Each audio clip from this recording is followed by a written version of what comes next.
جی. قال المؤلف رحمه الله تعالى في باب احترام اسماء الله تعالى وتغيير الاسم لأجل ذلك. عن ابي شريح رضي الله عنه أنه كان يكنى أبا الحكم، فقال له النبي صلى الله عليه وسلم: إن الله هو الحكم فإليه الحكم. فقال: إن قومي إذا اختلفوا في شيء أتوني فحكمت بينهم فرضي كلا الفريقين. فقال: ما أحسن هذا، فما لك من الولد؟ فقلت: شريح. ومسلم وعبد الله قال: فمن أكبرهم؟ قلت: شريح. قال: فأنت أبو شريح. باب احترام اسماء اللہ تعالی وتغییر الاسم لاجل ذلك. اللہ تعالیٰ کے ناموں کا احترام، اللہ تعالیٰ کے ناموں کا احترام کرنا اور اسی بنا پر غلط نام کو تبدیل کر دینا. یعنی کوئی ایسا نام بندہ رکھ لے جو اللہ تعالیٰ کے نام کے احترام کے منافی ہو تو اس کو تبدیل کرنا. کوئی ایسا نام رکھ لے جس نام میں الحاد کا عنصر پایا جاتا ہے تو اس کو تبدیل کر کے اچھا نام رکھنا. تو یہاں دو چیزیں، ایک اللہ تعالیٰ کے ناموں کا احترام، وَلِلَّهِ الْأَسْمَاءُ الْحُسْنَى فَادْعُوهُ بِهَا، اللہ تعالیٰ کے پیارے پیارے نام ہیں، ان ناموں سے اللہ کو پکارو. وہ نام اللہ نے خود رکھے ہیں، کسی اور نے نہیں رکھے. کسی اور کا رکھا ہوا نام چل بھی نہیں سکتا. جیسے لفظ خدا، یہ اللہ تعالیٰ کے ناموں میں نہیں ہے، ہم نے رکھا ہے. یہ نام ہماری زبانوں پر ہے، غلط ہے. اور بڑا کوہرام یہ ہے کہ لفظ خدا کو اللہ تعالیٰ کا بدل قرار دیتے ہیں، لفظ اللہ کا، کہ جو معنویت لفظ اللہ کی ہے وہی لفظ خدا کی. یہ بڑا ظلم ہے.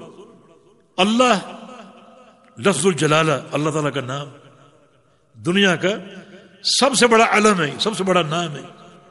اور پوری دنیا اکٹھی ہو جائے، انسان بھی، جن بھی، نبی، صالحین، صادقین، شہداء، انبیاء، سب جمع ہو جائے، انسان اور جن سب، اولین و آخرین سب جمع ہو جائے، اللہ تعالی کے اس نام کا، اس علم کا ترجمہ نہیں کر سکتے، اس کے معنی بیان کرنے کا حق ادا نہیں کر سکتے.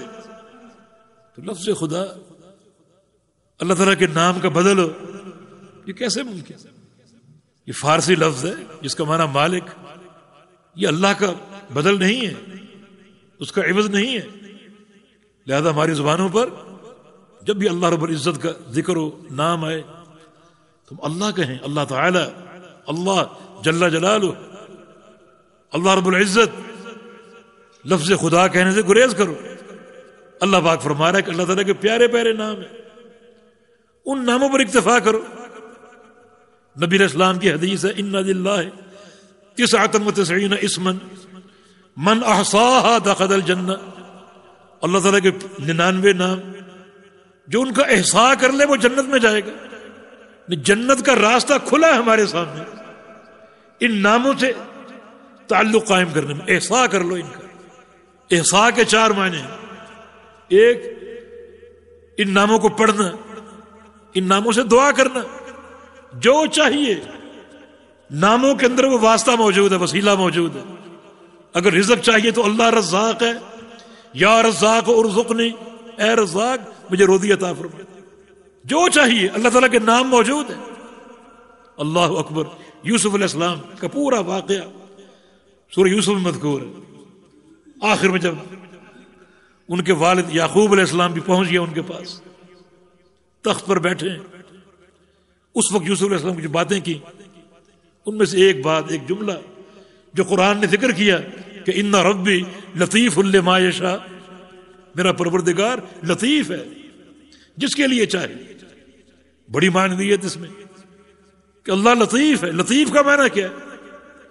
لطیف کا معنی یہ ہے کہ ایک بندہ، اس کا ظاہر کچھ ہے مگر اندر ہی اندر اللہ کی تدبیریں اور ہیں.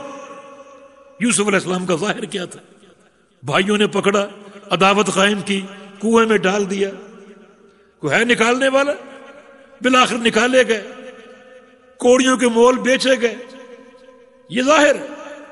جیل میں ڈالے گئے، ان بعض روایتوں میں 9 سال جیل میں گزارے. یہ ظاہر ہے، مگر اندر ہی اندر اللہ تدبیریں فرما رہے. اور پھر اس کا نتیجہ کیا نکلا؟ 2 نتیجے نکلے.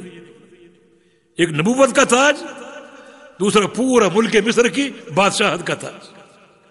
جو بندہ، جو غلام کنویں میں گرا پڑا، وَشَرَوْهُ بِثَمَنٍ بَخْسٍ دَرَاهِمَ مَعْدُودَةٍ، اور کوڑیوں کے بل کے عوض بیچا جا رہا ہے، جس کی قیمت یعنی کوڑیوں میں لگتی. کوئی تصور کر سکتا ہے کہ کل یہ پورے ملک کا بادشاہ ہوگا؟ ان ربی لطیف لما یشاء، میرا پروردگار لطیف ہے.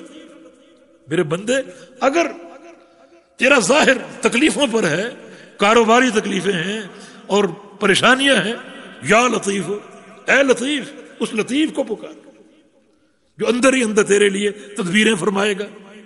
یہ پروردگار کے ناموں سے تعلق کا فائدہ. جو چاہو اللہ کے نام موجود ہے. سلیمان علیہ السلام کے دور میں قحط سالی پھیل گئی، پانی تک رسائی ممکن نہ رہی، نہ پانی آسمان سے برس رہا نہ زمین سے نکل رہا. قحط سالی، ہلاکتیں شروع ہو گئیں، اور سلیمان علیہ السلام کی حکومت پوری زمین پر تھی. اپنے لشکر کو لے کر نکلے بارش کی دعا کے لیے. اور بارش کی دعا کا ضابطہ یہ ہے کہ اپنے گھروں اور شہروں میں نہیں، بلکہ نکل جاؤ جنگلوں میں، میدانوں میں، اور اپنے پروردگار کے سامنے جا کر روو، گر گڑاؤ. لباس بھی کو عام سا پہنو جس میں انتہائی مسکنت اور فقر کا اظہار ہوتا ہو، اور وہاں جا کر دعائیں کرو. سلیمان علیہ السلام لشکر کو لے کے نکلے، جہاں دعا کرنا طے تھی وہاں پہنچ گئے. وہاں پہلے سے دعا ہو رہی تھی، اور دعا کون کر رہا تھا؟ ایک چونٹی دعا کر رہی تھی، جس کی حیات قضائی بھی مذکور ہے.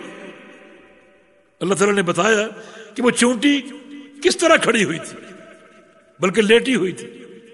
فرآ نملۃ، ایک چونٹی دیکھی، مستلقیۃ علی ظہرہا، اپنی پشت کے بل لیٹی ہوئی ہے. رافعۃ ببعض قوائمہا الی السماء، اپنے چھوٹے چھوٹے ہاتھ اور پاؤں آسمان کی طرف پھیلائے ہوئے. چونٹی، اس کا عقیدہ، پشت کے بل لیٹی ہوئی اور ہاتھ پاؤں آسمان کی طرف، اور اللہ تعالی سے دعا کر رہی. دعا کیا کر رہی؟ اس کو ایک واسطہ دے رہی ہے، اس کے ایک نام کا، ایک صفت کا. اللہم انا خلق من خلقک، یا اللہ ہم تیری مخلوق ہے اور تو ہمارا خالق ہے. یہ خالقیت کا واسطہ، تو ہمارا خالق. جب ہمارا خالق ہے تو ہماری ضرورتیں دیکھ یا اللہ، وہ پوری فرما. ہمیں پانی چاہیے، پانی عطا فرما. دیکھیں پروردگار کو پکارنے کا انداز، پکارنے کا طریقہ. ایک چونٹی کا عقیدہ، مشکل اس پر بھی آ پڑی، اور وہ اپنی ہاتھ پاؤں آسمان کی طرف دراز کیے، اللہ تعالیٰ سے باتیں کر رہی، کسی وسیلے کے بغیر، کسی طفیل کے بغیر، براہ راست اللہ تعالیٰ سے باتیں کر رہی. چونٹی کی پکار دیکھو. دعا کر دی ایک دفعہ، اللہم انا خلق من خلقک ولیس بنا غنى سقیاک، ہمیں پانی چاہیے، پانی عطا فرما. سلیمان علیہ السلام جانوروں کی بولی جانتے تھے، چونٹی کی پکار کو سن لیا اور سمجھ گئے اور پہچان لیا. فوراً فرمایا ارجعوا فقد سقیتم بدعوت غیرکم، لوٹ چلو، واپس چلو، تم سے پہلے چونٹی دعا کر چکی ہے اور اللہ نے قبول کر لی. لوٹ چلو، بھیگ جاؤ گے، موسلا دھار بارش برسنے والی، لوٹ چلو. یہ پروردگار کی صفات، اس کے نام اور اس کے ناموں کا احترام. تو انہی ناموں پر اکتفا کرو، ان ناموں پر غور کرو، تمہارے سامنے دروازے کھلیں گے توحید کے، اللہ تعالیٰ کی شان کے دروازے کھلیں گے، اس کی شان کے، اس کا تعارف حاصل ہوگا. اور جس قدر یہ تعارف بڑھتا جائے گا اتنا تعلق باللہ میں اضافہ ہوگا. جب تمہیں یہ معلوم ہوگا کہ اللہ غفور ہے اور میں گناہ گار ہوں، تو توبہ کرو گے، توبہ کرو گے کہ وہ غفور ہے اور میں گناہ گار ہوں. وہ عفو ہے، عفو، غفور سے بڑی صفت ہے عفو، غفور سے بڑی صفت ہے عفو. غفور کا معنی گناہوں کو چھپانے والا، عفو کا معنی گناہوں کو مٹانے والا. کتنا فرق ہے. تو پھر کیا تعلق جوڑے گا؟ جب وہ خوب بخشنے والا ہے تو میں اس سے معافی مانگوں، اس سے توبہ کروں، استغفار کروں. تو ان صفات سے تعلق جوڑو پورے احترام کے ساتھ. جو شیخ الاسلام کا باب ہے احترام اسماء اللہ تعالی، اللہ تعالیٰ کے ناموں کا احترام، اللہ تعالیٰ کے ناموں کا احترام، بتغیر الاسم لاجل ذالک، اور اسی بنا پر جو نام اچھا نہ ہو، اللہ تعالیٰ کے نام کے احترام کے منافی ہو، اسے تبدیل کر دینا چاہیے. حدیث آپ نے پڑھی عن ابی شریح رضی اللہ تعالی عنہ. ابو شریح سے مروی ہے، ان کی کنیت تھی، نام میں اختلاف ہے. بعض کہتے ہیں کہ خویلد بن عمر ان کا نام تھا، اور بعض کہتے ہیں کہ ہانی بن یزید الکندی، ہانی بن یزید الکندی ان کا نام تھا. یہ اپنی قوم کے وفد کے ساتھ آئے تھے اور آ کر اسلام قبول کیا تھا. جبکہ ایک رائے یہ کہ فتح مکہ کے موقع پر انہوں نے اسلام قبول کیا تھا، اور 68 ہجری میں ان کا انتقال ہوا. 60 اور 8 68 ہجری میں ان کا انتقال ہوا. اس حدیث کے راوی ہیں کانا یکنا ابو الحکم، ان کی کنیت ابو الحکم تھی. ابو الحکم ان کی کنیت تھی. فقال له النبی صلی اللہ علیہ وسلم ان اللہ الحکم وعلیہ الحکم، کہ تم نے یہ کنیت کیسے رکھ لی؟ حکم تو اللہ ہے. ابو الحکم کا معنی حکم کا باپ، حکم تو اللہ ہے، وعلیہ الحکم، اسی کی طرف سارے حکم ہیں، سارے حکم اسی کی طرف لوٹتے ہیں. وہ حکم قدری و کونی ہو، تقدیر کے فیصلے ہوں، شریعت کا حکم ہو، قیامت کے احکام ہوں، جزا اور سزا کے، سارے اللہ کی طرف لوٹتے ہیں. تم نے یہ کنیت کیسے رکھ لی؟ فقال، ابو شریح نے کہا کہ ان قومی اذا اختلفوا فی شیء اتونی، میری قوم جب کسی مسئلے میں اختلاف کرتی ہے، کوئی اختلاف ہو جائے، اتونی میرے پاس آتے ہیں. فحکمت بینہم، تو میں ان کے بیچ فیصلہ کرتا ہوں، ان کے بیچ فیصلہ کرتا ہوں. وہ اپنی قوم کے فیصلے میں نمٹاتا ہوں. فرضیہ کل الفریقین، میرے فیصلے سے دونوں فریق راضی ہو جاتے ہیں اور اختلاف ختم ہو جاتا ہے. لہذا میری قوم نے میری کنیت ابو الحکم رکھ دی کہ تم اچھے فیصلے کرتے ہو اور فیصلوں کی تم اچھی صلاحیت ہے تمہارے اندر، تمہاری کنیت ابو الحکم ہونی چاہیے، اس لیے یہ کنیت میں نے رکھ لی. فرمایا کہ نہیں، حکم تو اللہ ہے، حکم تو اللہ ہے. جیسے کوئی عالم اپنی کنیت رکھے ابو الاعلی، ابو الاعلی، اعلی کون ہے؟ سبح اسم ربک الاعلی، سبحان ربی الاعلی. وہ رب اعلی ہے، سب سے اوپر کون ہے؟ اللہ تعالی، اس سے اوپر کوئی نہیں. تو ابو الاعلی یہ کنیت، یہ اللہ تعالیٰ کی تعظیم میں بڑا خلل ہے، الحاد ہے. یہ ابو الحکم اسی قبیل سے، حکم تو اللہ ہے اور سارے فیصلے اللہ کی طرف ہیں. رسول اللہ صلی اللہ علیہ وسلم نے ارشاد فرمایا ما احسن ھذا، اچھی بات ہے، بہت اچھی بات ہے. اپنی قوم کے تم فیصلے کرتے ہو، اللہ تعالی نے تمہیں فیصلوں کی جو وہ سمجھ بوجھ دے رکھی ہے. فما لک من الولد، تمہاری کوئی اولاد ہے، بچے ہیں؟ قل، تو عرض کیا کہ جی ہاں ہیں. کیا ان کے نام ہیں؟ ایک کا شریح، دوسرے کا مسلم، تیسرے کا عبداللہ. فرمایا کہ فمن اکبر، بڑا کون ہے؟ کہا کہ شریح. فرمایا کہ فانت ابو شریح، آج سے تمہاری کنیت ابو شریح ہے، تمہاری کنیت آج سے ابو شریح. تو چونکہ یہ کنیت ابو الحکم اللہ تعالیٰ کی جناب میں ایک طرح کا الحاد تھا، اس کی تعظیم کے منافی تھی، اس کی شان ربوبیت کے منافی تھی، شان الوہیت کے منافی تھی. لہذا رسول اللہ صلی اللہ علیہ وسلم نے اس کنیت کو تبدیل کر دیا، ابو شریح کنیت دے دی ان کو. اس سے یہ بھی ثابت ہوا کہ کنیت انسان رکھا کرے اور اپنے بڑے بیٹے سے کنیت رکھے. آپ کنیت میں ایک انسان کی عزت ہے.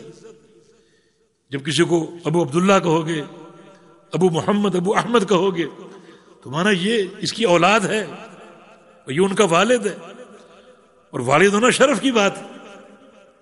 جو ایک اہل عرب کا انداز ہے، وہ کنیت سے پکارتے ہیں، بڑوں کو بھی چھوٹوں کو، یا ابا عبداللہ، یا ابا عبد الرحمن. یہ شرف کی بات ہے. کہ تم والد کے مقام کو پہنچے ہو، تمہاری اولاد ہے، یہ شرف کی بات ہے۔ تو بڑے بیٹے سے کنیت رکھنی چاہیے، اور آپ نے اس کی کنیت تبدیل کر دی، کیونکہ یہ اللہ تعالیٰ کے شاعر کے منافی ہے۔ وَمَن يُعَظِّمْ شَعَائِرَ اللَّهِ فَإِنَّهَا مِن تَقْوَى الْقُلُوبِ، جو اللہ کے شاعر کی تعظیم کرے گا یہ دلوں کا حقیقی تقوی ہے۔ شاعر سے کیا مراد ہے؟ شاعر شعیرہ کی جمع ہے، اور شعیرہ اس چیز کو کہتے ہیں جس کی تعظیم کا اللہ نے حکم دیا ہو۔ ما اشعر بتعظیم، جس کی تعظیم کی اللہ نے خبر دی ہو کہ فلاں چیز کی تعظیم کرو تو اس کی تعظیم کرنی چاہیے۔ اور سب سے بڑھ کر تعظیم کا مستحق اللہ تعالیٰ ہے، اس کے نام ہیں، اس کی صفات ہیں، تو ان ناموں اور صفات کی تعظیم ہمیں کرنی چاہیے۔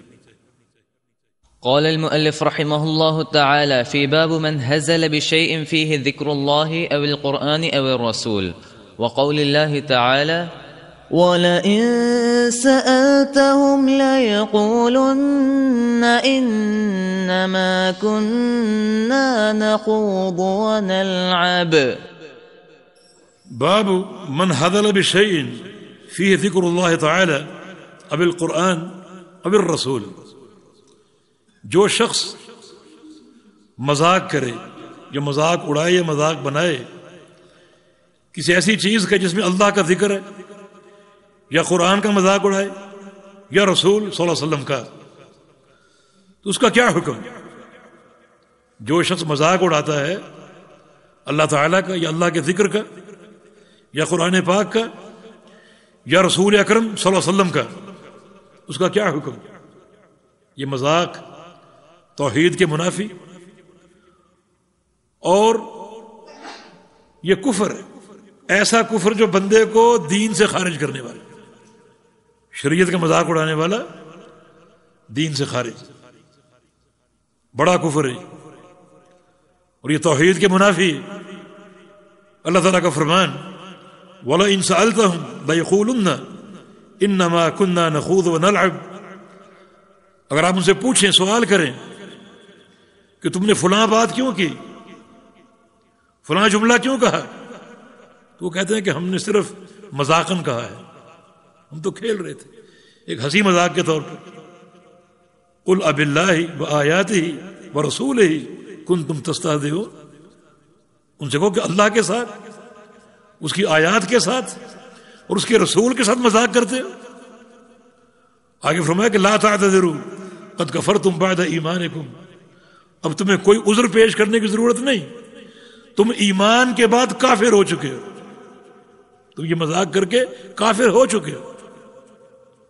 لہذا جو شخص بطور خاص ان تین چیزوں کا مذاق اڑاتا ہے، اللہ تعالیٰ کا یا قرآن پاک کا یا رسول اللہ صلی اللہ علیہ وسلم کا، وہ کافر، کیونکہ نصاً ان تین چیزوں کا مذاق جس کو کفر کہا گیا، نصاً ان تین چیزوں کے مذاق کو کفر کہا گیا۔ اور اس کا ایک واقعہ بھی جو آگے آ رہا ہے پڑھ لیجئے۔ عن ابن عمر ومحمد بن كعب وزيد بن أسلم وقتادة دخل حديث بعضهم في بعض أنه قال رجل في غزوة تبوك ما رأينا مثل قرائنا هؤلاء أرغب بطونا ولا أكذب ألسنا ولا أجبن عند اللقاء، يعني رسول الله صلى الله عليه وسلم وأصحابه القراء. فقال له عوف بن مالك كذبت ولكنك منافق، لأخبرن رسول الله صلى الله عليه وسلم. فذهب عوف إلى رسول الله صلى الله عليه وسلم ليخبره فوجد القرآن قد سبقه، فجاء ذلك الرجل إلى رسول الله صلى الله عليه وسلم وقد ارتحل وركب ناقته، فقال يا رسول إنما كنا نخوض ونتحدث حديث الركب نقطع به عن الطريق. قال ابن عمر كأني أنظر إليه متعلقا بنسعة ناقة رسول الله صلى الله عليه وسلم وإن الحجارة تنكب رجليه وهو يقول إنما كنا نخوض ونلعب، فيقول له رسول الله صلى الله عليه وسلم أبالله وآياته ورسوله كنتم تستهزئون لا تعتذروا قد كفرتم بعد إيمانكم وما يلتفت إليه وما يزيده عليه.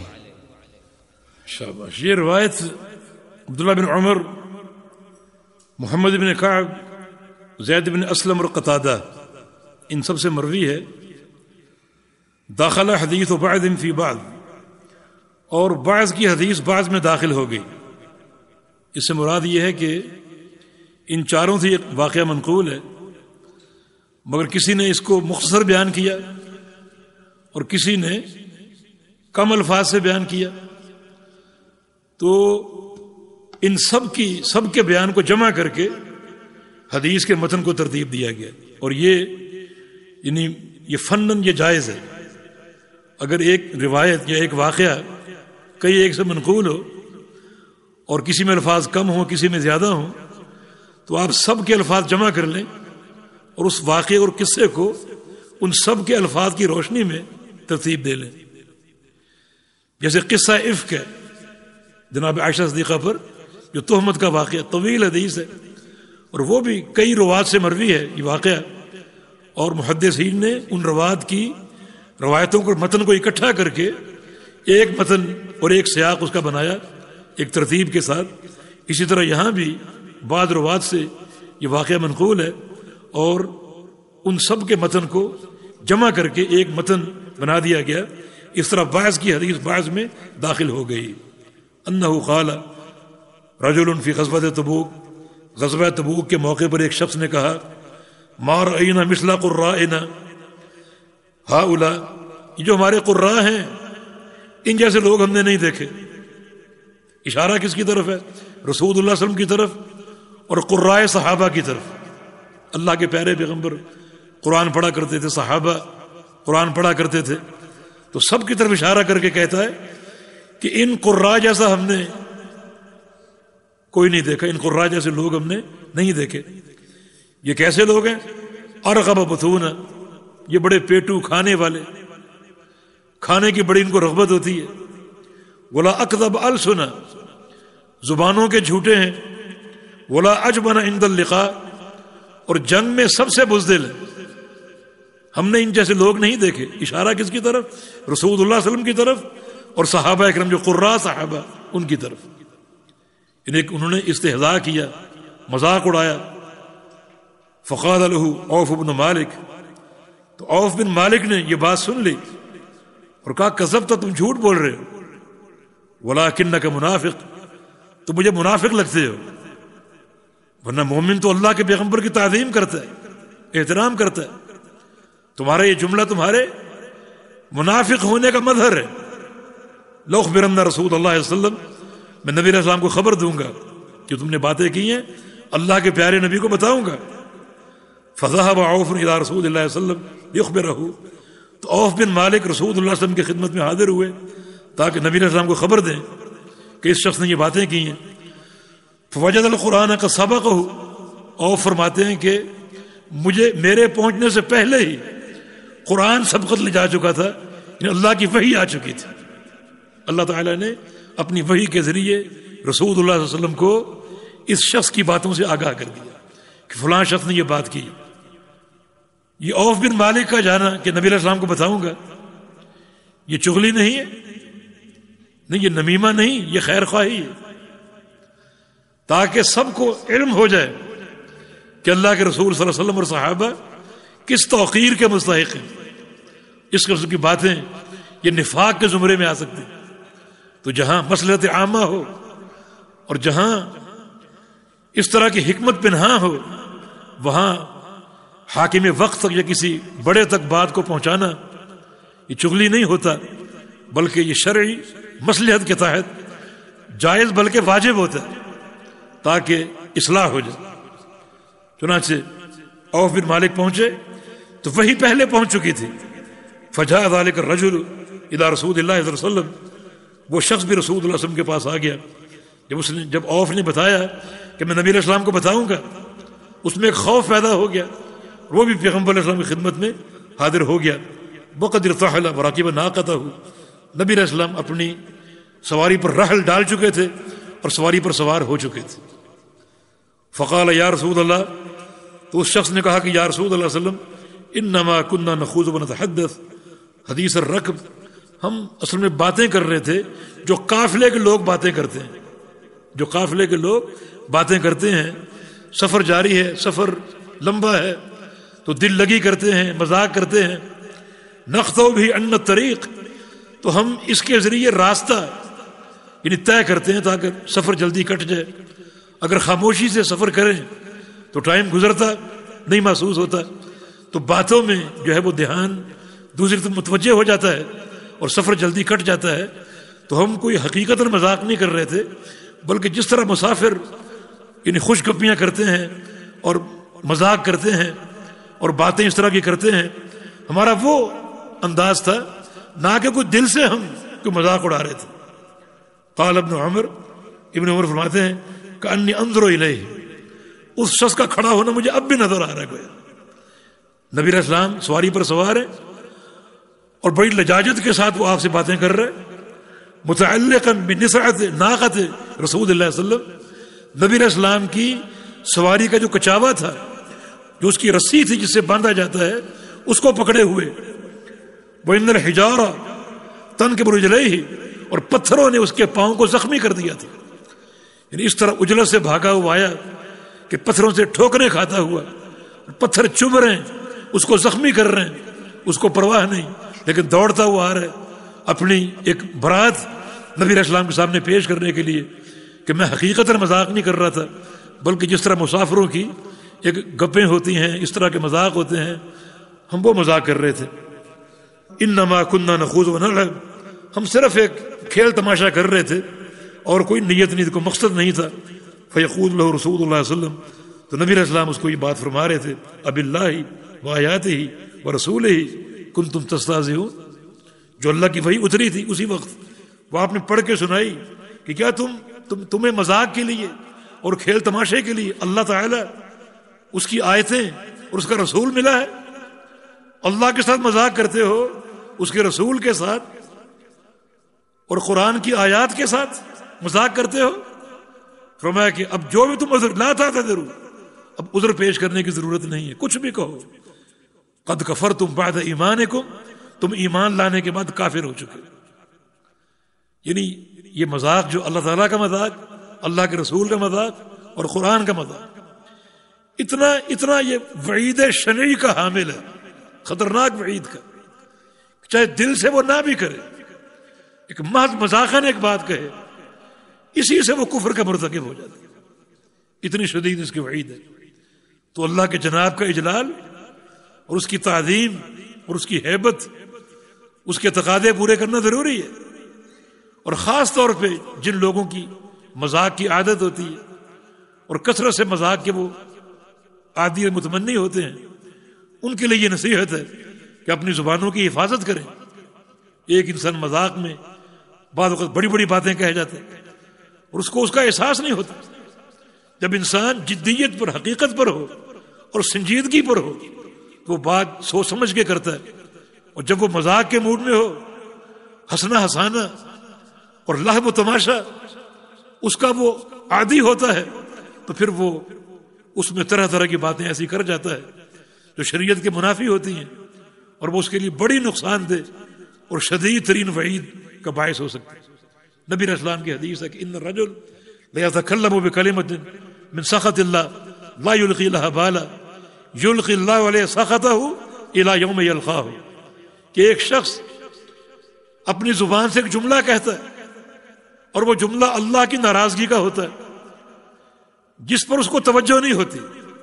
اس نے جملہ کہا اور بھول گیا، فراموش کر بیٹھا، اللہ تعالیٰ ناراض ہو چکا ہے، اس کو اس کا احساس ہی نہیں. وہ نمازیں پڑھ رہے، روزے رکھ رہے، حج بیت اللہ کر رہے، اللہ ناراض ہے. یلقی اللہ علیہ سخطہ الی یوم یلقاہ، اس ایک ہی جملے کی وجہ سے اللہ تعالیٰ اپنی لعنتیں اور پھٹکاریں اس پر نازل کرتا رہے گا. کب تک؟ جب تک قیامت قائم نہ ہو جائے. وہ نمازیں پڑھ رہے، ایک ہی جملہ اللہ تعالیٰ کی لعنت کا موجب بن گیا اور قیامت کے قائم ہونے تک اس پر لعنتیں برستی رہیں. ان الرجل لیعمل بعمل اہل الجنہ، ایک شخص جنت والے کام کرتا ہے، جنت والے، حتی لا یبقى بینہ وبینہا الا شبرا، اتنے عمل کرتا ہے کہ اس کے اور جنت کے درمیان صرف ایک بلشت کا فاصلہ باقی رہ جاتا ہے. ثم یتکلم بکلمۃ، پھر اس اسٹیج پر ایک کلمہ ایسا بولتا ہے، ایک بول ایسا ادا کرتا ہے، ایک بول ایسا ادا کرتا ہے کہ یلقا فی نار جہنم 70 خریفہ، جہنم میں گرا دیا جاتا ہے 70 سال کی مسافت کے بقدر، حالانکہ جنت کے دھانے پر کھڑا ہے. ایک نیکی ہو جنت میں داخل ہو جائے، مگر زبان کا ایک ہی بول اس کو جہنم میں 70 سال نیچے لے گئے. تو اس لیے خاص طور پہ جو لوگ اکثر مذاق کے موڈ میں باتیں کرتے رہتے ہیں، ان میں جدیت اور سنجیدگی نہیں ہوتی، تو بعض اوقات بے دھیانی میں ایسی بات کہہ ڈالتے ہیں جو اللہ اور اس کے رسول کی ناراضگی کا باعث بن جاتی ہے. سلف صالحین کو ایسی باتیں بھولتی نہیں تھیں. حسن بصری رحمہ اللہ علماء تابعین میں سے، اپنی عمر کے آخری حصے میں انہیں ایک شدید تکلیف کا سامنا کرنا پڑا، شدید تکلیف کا، شدید پریشانی کا. تو انہوں نے فرمایا کہ آج سے 40 سال پہلے میں نے اپنے ایک دوست کو مفلس کہہ کر پکارا تھا، ہو سکتا ہے مجھے یہ تکلیف اسی بنا پر مل رہی. 40 سال پہلے دوست کو مفلس کہا تھا. دوستوں سے مذاق چلتے رہتے، ہو سکتا ہے اسی جملے کی یہ سزا مجھے مل رہی ہے. یعنی 40 سال پہلے ایک جملہ ادا کیا، بار بار توبہ بھی کرتے رہے، لیکن اب تک یاد ہے وہ جملہ، بھولے نہیں. ابو حذیفہ رضی اللہ عنہ جنگ بدر میں ان کے والد چونکہ کافر تھے، قتل کر دیا گیا. انہیں ایک پریشانی تھی کہ میرا باپ سمجھدار تھا، مجھے امید تھی اسلام لے آئے گا، مگر کفر کی حالت میں مارا گیا. اسی افسوس میں بیٹھے ہوئے تھے، پریشانی میں بیٹھے ہوئے تھے کہ نبی علیہ السلام نے اعلان کر دیا کہ میرے چچا عباس کو قتل نہیں کرنا، وہ کفار کے ساتھ آیا ہے، وہ اس کو قتل نہیں کرنا اس کو. تو ابو حذیفہ چونکہ پریشان تھے، ان کی زبان سے جملہ نکل گیا کہ ہمارا باپ قتل ہو اور آپ کا چچا قتل نہ ہو. نبی علیہ السلام نے جملہ سن لیا، پریشان ہوئے آپ کے، اس نے یہ کیا کہہ دیا. لیکن چونکہ بندے میں ایک ملال ہوتا ہے، ایک افسردہ کیفیت ہوتی ہے، اپنے آپ پر ہوش نہیں رہتی، آپ نے کچھ نہیں کہا. بعد میں جب ان کو محسوس ہوا کہ اللہ کے نبی نے یہ اعلان کیوں کیا تھا، کیونکہ اللہ تعالیٰ نے اپنے پیغمبر کو بتا دیا تھا کہ عباس مسلمان ہو چکے ہیں، مستضعفین میں سے مجبوراً لائے گئے ہیں، اسلام قبول کر چکے ہیں، اس لیے اللہ کے پیغمبر نے اعلان کیا. ابو حذیفہ اس جملے کو یاد کر کر کے روتے اور کہتے کہ یا اللہ مجھے معاف کر دے، میرے اس جملے کو معاف کر دے، اور یا اللہ میں تب سمجھوں گا تو نے معاف کیا کہ کسی جہاد میں شریک ہوں اور دشمن کی تلوار میرے گلے میں چل جائے اور گلا کٹ جائے، تب سمجھوں گا تو نے مجھے معاف کیا.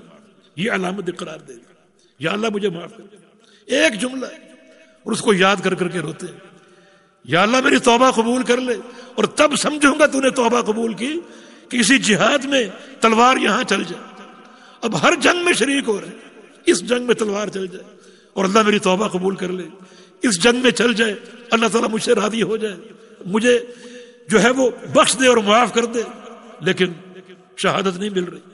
نبی علیہ السلام کی پوری زندگی گزر گئی، حتیٰ کہ ابوبکر صدیق رضی اللہ عنہ کا دور آ گیا، جنگ قاسیہ میں شریک تھے اور واقعتاً دشمن کی تلوار ان کے گلے میں چلی اور شہید ہو.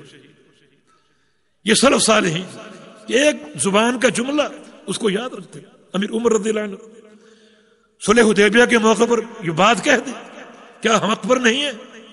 کیف نقبل الدنیہ فی دیننا، اپنے دین میں ہم اس ذلت کو کیسے قبول کریں؟ یہ جو معاہدہ ہوا ہے ہماری کمزوری کو ظاہر کر رہا ہے، کیسے قبول کر لیں؟ اللہ کے پیارے پیغمبر نے فرمایا عمر کیا تم جانتے نہیں میں اللہ کا رسول ہوں؟ اتنا کافی نہیں تمہارے لیے؟ عمر خاموش ہو. اللہ و رسول عالم، آنکھوں سے آنسو جاری ہو گیا، اللہ اور اس کا رسول بہتر جانتے. مگر یہ جملہ ان کی تیزی، یہ جملہ میں نے کیوں کہہ دیا؟